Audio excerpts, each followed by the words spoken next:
ఏదైనా కూడా ఏంటంటే మీకు ఏదైతే మీకు రావనో అది 100% చేసుకోవచ్చు. ఎనీ టైం ఏది ఉన్నా కూడా ఎందుకంటే మీకు నాకు ఫోన్ చేస్తే మీకు ఏ పని ఉన్నా కూడా ఇక్కడ ఆగకూడదండి. పంట వరకు నేను చేస్తాను. మేము ఉద్యోగం చేస్తే వీళ్ళంతా ఉద్యోగం కోరుకొని అయినా కూడా ఆయన చేసిన ధైర్యాన్ని దాన్ని కొనియాడాలనే ఉద్దేశంతో చాలా కొన్ని డబ్బు రూపాయలు వస్తుంది వాళ్ళ పోవడం జరిగింది. కాబట్టి మీరు ఇక నేను కానీ ఇంకా సంస్థ అధిపతులు కానీ ఎవరు కానీ ఏం చేసినా ఆ యొక్క లోటును పూడ్చలేము. అయినా మీరు ధైర్యంగా ఉండాలి, ధైర్యంగా ఉండాలి. అది ఆయన చనిపోయిన కూడా ఆయన మరణం ఏంటంటే ఇలా తెలంగాణ రాష్ట్రానికి ఏంటంటే అది ఒక మార్క్ అయిపోయింది. అమ్మ నేను మిర్యాల కూడా చేసిన మాత్రం 8 గంటలకు వెళ్ళి వీళ్ళందరూ వచ్చిన వాళ్ళు ఏంటంటే అది బార్డర్ ఆలంపూర్ మహబూబ్నగర్ నుంచి ఇక్కడ ఆదిలాబాద్ వచ్చిన మీకు ఏ ప్రాబ్లం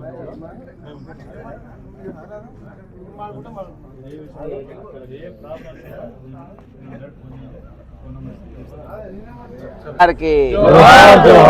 జోహార్ శంకర్ గౌడ్ గారికి, జోహార్ శంకర్ గౌడ్ గారికి. కొనసాగిస్తాం శంకర్ గౌడ్ ఆశయాలను, కొనసాగిస్తాం శంకర్ గౌడ్ ఆశయాలను, కొనసాగిస్తాం శంకర్ గౌడ్ గారి ఆశయాలను, కొనసాగిస్తాం శంకర్ గౌడ్ గారి ఆశయాలను. జోహార్ శంకర్ గౌడ్ గారు, జోహార్ శంకర్ గౌడ్ గారు, జోహార్ శంకర్ గౌడ్ గారు, జోహార్ శంకర్ గౌడ్ గారు. కొనసాగిస్తాం శంకర్ గౌడ్ గారి ఆశయాలను, కొనసాగిస్తాం శంకర్ గౌడ్ గారి ఆశయాలను. శంకర్ గౌడ్ గారికి, శంకర్ గౌడ్, శంకర్ గౌడ్, శంకర్ గౌడ్, శంకర్ గౌడ్, శంకర్ గౌడ్, శంకర్ గౌడ్, శంకర్ గౌడ్. अमर है अमर है शंकर गौड, अमर है अमर है शंकर गौड, अमर है, अमर है अमर है शंकर गौड, अमर है, अमर है अमर है शंकर गौड, अमर है. శంకర్ గౌడ్ ఆశయాలను కొనసాగిస్తాం, శంకర్ గౌడ్ ఆశయాలను కొనసాగిస్తాం, శంకర్ గౌడ్ ఆశయాలను కొనసాగిస్తాం, శంకర్ గౌడ్ ఆశయాలను కొనసాగిస్తాం, శంకర్ గౌడ్ ఆశయాలను కొనసాగిస్తాం, శంకర్ గౌడ్ ఆశయాలను కొనసాగిస్తాం, శంకర్ గౌడ్ ఆశయాలను కొనసాగిస్తాం, కొనసాగిస్తాం శంకర్ గౌడ్ ఆశయాలను, కొనసాగిస్తాం శంకర్ గౌడ్ ఆశయాలను, కొనసాగిస్తాం శంకర్ గౌడ్ ఆశయాలను. జోహార్ శంకర్ గౌడ్, జోహార్ శంకర్ గౌడ్, జోహార్ శంకర్ గౌడ్, జోహార్ శంకర్ గౌడ్, జోహార్ శంకర్ గౌడ్, జోహార్ శంకర్ గౌడ్, జోహార్ శంకర్ గౌడ్, జోహార్ శంకర్ గౌడ్. కొనసాగిస్తాం శంకర్ గౌడ్ ఆశయాలను, కొనసాగిస్తాం శంకర్ గౌడ్ ఆశయాలను, కొనసాగిస్తాం శంకర్ గౌడ్ ఆశయాలను, కొనసాగిస్తాం శంకర్ గౌడ్ ఆశయాలను. ఇదే ప్రాంతంలో శంకర్ గౌడ్ గారు మరి ఆర్టీసీ వాళ్ళ న్యాయమైన కోరికల కోసం మరి ఈరోజు ఇదే ప్రాంతంలో ఆయన పెట్రోల్ పోసుకొని మరి 48 డిగ్రీలలో ఇదే ఎండ, ఇప్పుడు ఏదైతే ఎండ ఉందో అదే ఎండ అదే వాతావరణంలో మరి ఈ ప్రాంతంలో పోసుకొని మరి ఆత్మ బలిదానం చేసిండు, త్యాగం చేసిండు. అక్కడైతే బాగుంటుంది సార్, అంత అట్మాస్ఫియర్ ఇక్కడ బాగాలేదు. ఈ కుర్చీలు అడ్డమవుతుంది కరెక్ట్ ఒక సెట్.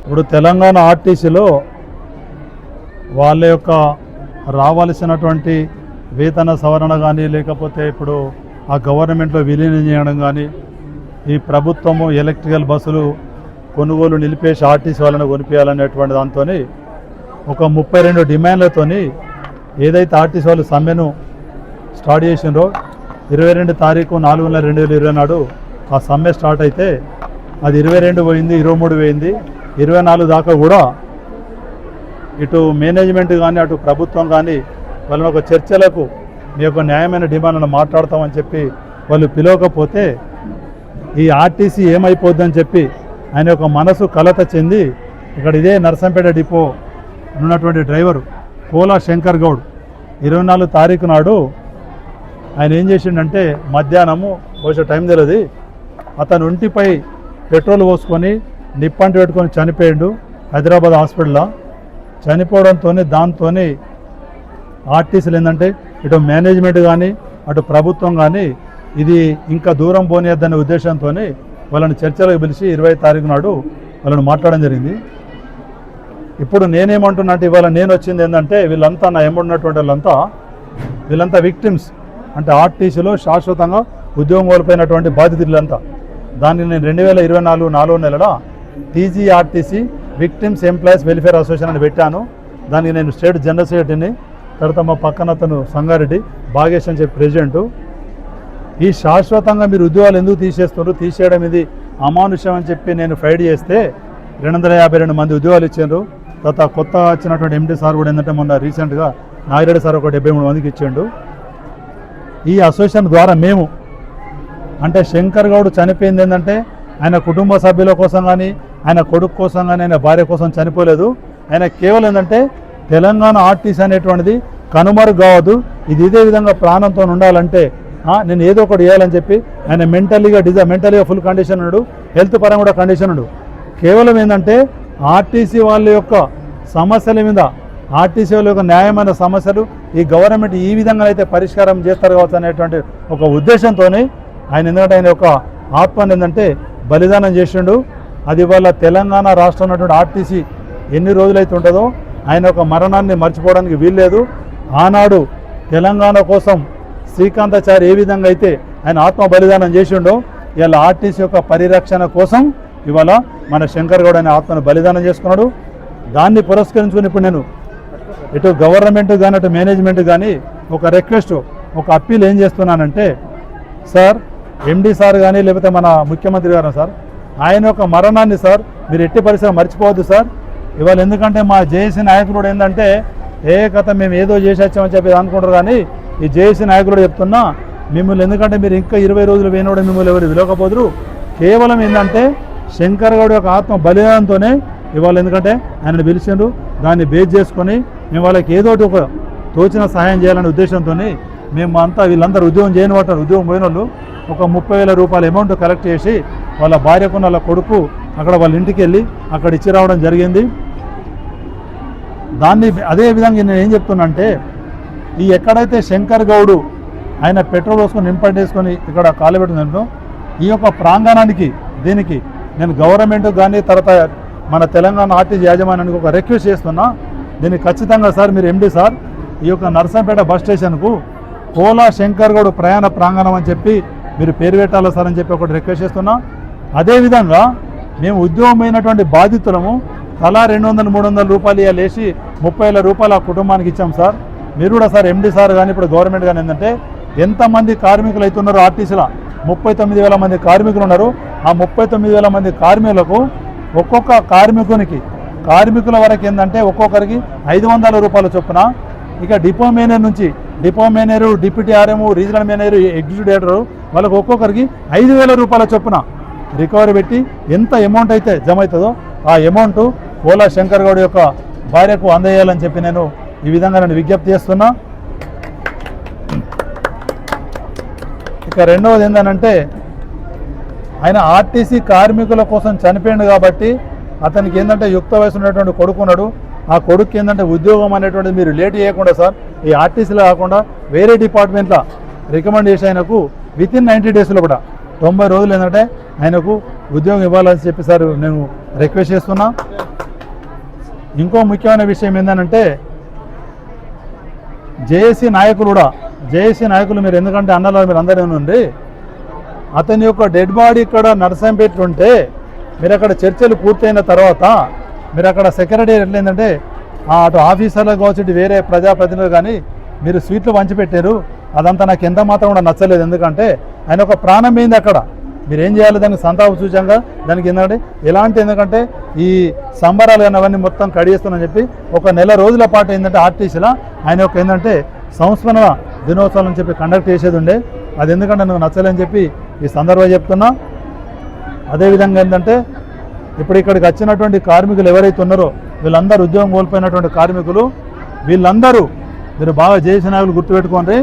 వీళ్ళందరూ ఉద్యోగం చేసినప్పుడు మీ అందరికి వీళ్ళందరూ చందా కట్టిండ్రు, ఎంప్లాయీస్ ఉన్న వాళ్ళకి చందా కట్టిండ్రు, తర్వాత టీఎంఈ వాళ్ళకి కట్టిండ్రు, ఎన్ఎంఈ వాళ్ళకి కట్టిండ్రు, హెచ్ఎంలో కట్టిండ్రు.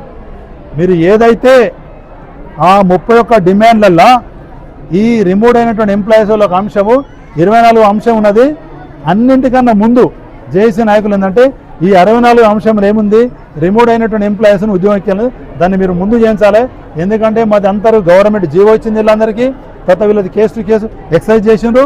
దాన్ని దృష్టిలో పెట్టుకొని అన్నింటికన్నా ముందు ఈ రిమూవ్ అయిన ఎంప్లాయీస్ను ఇంకా 250 మంది చిలుకున్నారు, 300 దాకా ఉన్నారు, వాళ్ళందరినీ ఎక్కేయాలని చెప్పి ఈ సందర్భంగా జేఏసీ నాయకులకు రిక్వెస్ట్ చేస్తున్నా. అదేవిధంగా కొత్తగా వచ్చిన ఎండీ సార్, మీరు సౌమ్యులు సార్, వీళ్ళందరూ తిరిగి చితికి వేసారిపోయాను సార్.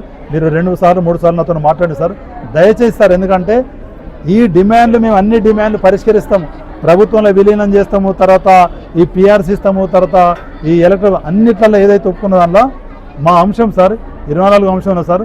దయచేసి దాన్ని ఇమీడియట్గా వెంటనే కన్సిడర్ చేయాలని చెప్పి నేను ఈ సందర్భంగా ఇటు మేనేజ్మెంట్కు, తర్వాత ఈ మన ఎవరైతే అక్కడ ఇప్పుడు కొత్త కమిటీ వేశారు, కొత్త కమిటీ ఎవరు వికాస్ సార్, తర్వాత సందీప్ కుమార్ సుల్తానియా, తర్వాత ఇంకా మన ఎండి సార్ నాగిరెడ్డి సార్ కూడా దానిలో కన్నారు.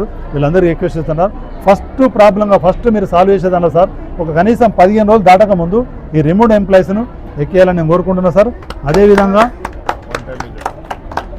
వీళ్ళందరికీ ఏంటంటే ఒకటేసారి మీరు ఏంటంటే తాపకు 10 మంది 20 మంది కాకుండా మొత్తం ఒకటిసారి it is once for all అని చెప్పి అప్పుడు నేను పెట్టాను. దాని మీద బేస్ చేసి దయచేసి వీళ్ళందరినీ రిక్వెస్ట్ చేస్తున్నా సార్, ఉద్యోగంలోకి ఎక్కియాలి సార్. అదేవిధంగా మీరు ఏదైతే చేస్తానన్నారో దానికి ఒక కట్ ఆఫ్ డేట్ పెట్టి ఈ రోజు నుంచి చర్చలు కూర్చున్నటువంటి 15 రోజులన 20 రోజులన దాన్ని మీరు ఏదైతే చేస్తానన్నారో అవన్నీ ఫుల్ఫిల్ చేయాలని చెప్పి నేను ఈ శంకరరావుడి యొక్క ఆత్మకు శాంతి చేకూరాలని చెప్పి ఈ సందర్భంగా ఈ నర్సపేట బస్ స్టాండ్ నుంచి నేను మేనేజ్మెంట్ తెలియజేస్తున్నా.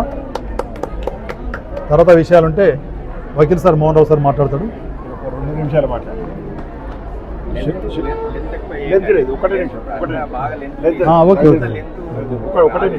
ఓకే.